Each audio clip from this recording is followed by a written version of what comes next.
Alright, so today I'm going over the L115 sniper rifle from Call of Duty Ghosts. The gameplay we'll be watching is on ignition. It's not too good of a gameplay. I'll go into more detail later why it wasn't too good of a gameplay, but I hope you enjoy it nevertheless.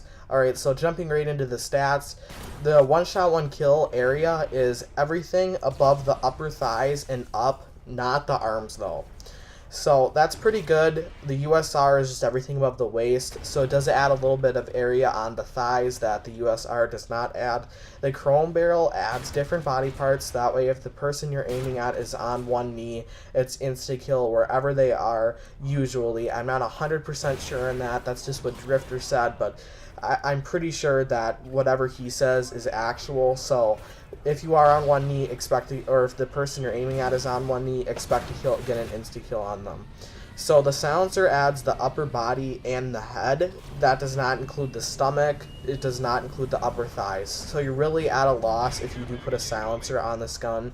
If you want to use a silencer and a sniper rifle, definitely use the USR just because that gun is better in many ways than the L115, and it does not affect it if you put a silencer on. It is the same as the normal damage, so that is pretty good for a sniper rifle because usually on sniper rifles, silencers make it bad.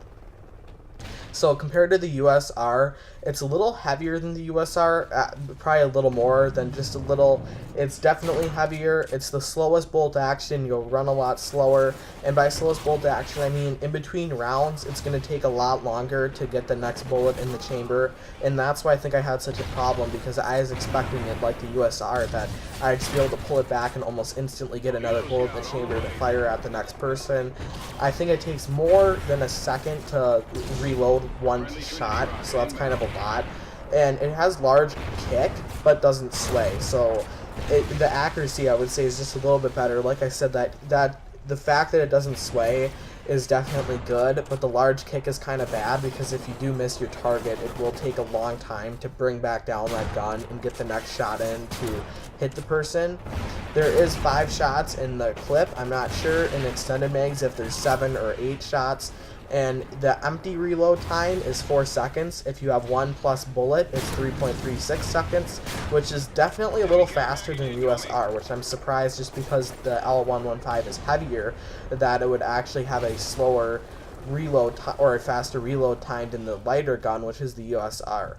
So the reload cancel is 2.1 seconds, and most of you probably do this and you don't even know that you do it. So if you're reloading your gun and then you start running to cancel the reload and get the full mag, then that's called a reload cancel. Or like, let's say you're reloading and you just want to zoom into the scope because you see an enemy, then that's the reload cancel too. It's 2.1 seconds, which is kind of average for a sniper rifle. It's definitely way slower than, like, let's say an assault rifle or a SMG. So overall, I'd say this is definitely a long-range sniper rifle. I probably would not use it for quick scoping. I would probably not use it for no scoping. Actually, no scoping just got a nerf on this gun recently. It definitely makes it terrible. Like, anywhere on the screen your bullet could fly if you are trying to no scope. It's definitely horrible. I would not try to no scope with this gun. And like I said, overall, it's definitely a longer range sniper rifle. And then I would put on a chrome barrel, probably not a chrome barrel actually, just because that would add more kick, and the damage is already good enough on this gun. I would probably add anything to improve accuracy. Maybe a thermal sight would be kind of nice because those enemies at longer ranges you can't really see well, but a thermal sight definitely brings them up better.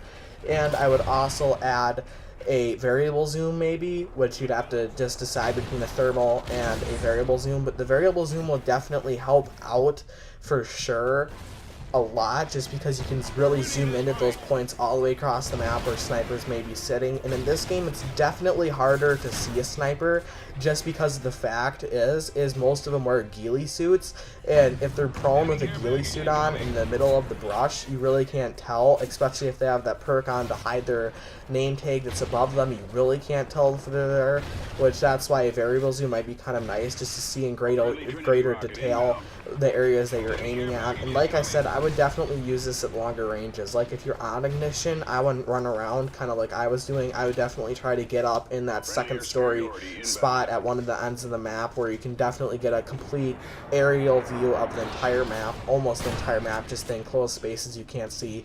Or like for instance, if you're on jungle, which was a Black Ops map, I definitely get up on top of that rock or something really far away, just because, like I said, the sniper rifle is definitely a more longer range gun. And something I find kind of cool is this L115 is a kind of model that's in almost every single Call of Duty. And I'm talking like the L96A1, I consider it to be like that. The L115 I think was in Modern Warfare 3. I think there was one similar to it in Modern Warfare 2 and maybe even Modern Warfare. I think there's always been some kind of model of this sniper rifle, except for not in Black Ops 2. I don't think this kind of gun was in that one. But one thing I'm kind of disappointed is I find it very cool when the bipod is on the end of the sniper rifle, even when it's flipped up. It just kind of adds to it like the L96A1 did, and I kind of get disappointed when I don't see that on a sniper rifle. And I think what it would be cool is in some of the older Call of Duties, you could actually flip the bipod down and rest it on something. I think that would be pretty cool to add that and maybe take off some of the kick in a sniper rifle. I'm not exactly sure how they do that, but I definitely think it would be cool to add into it or into the game. And the reason why I had such a challenge with this sniper rifle is just because, like I said, it's heavier, you can't run around as fast. Lightweight might be necessary if you are trying to get quick kills or quick scoping or no scoping. I would say also that this gun, just because it has such a large kick, if you don't hit your target right away, you're gonna miss, and it's gonna take you a lot longer to center back into your target. And if your target is using a sniper, which usually snipers aim at snipers, then you're definitely going to have a huge problem with the kick, just because you're giving that sniper all this time to center in their sights and really aim at you. You're probably giving them a second and a half just to take their time to put their sights on you, and really they'll get a lot of time to center in and kill you, which is kind of disappointing. So I definitely recommend, if you're using this gun and you are camping all the way across the map, to go prone below the window that you're camping in, or get behind some sort of cover if you do miss.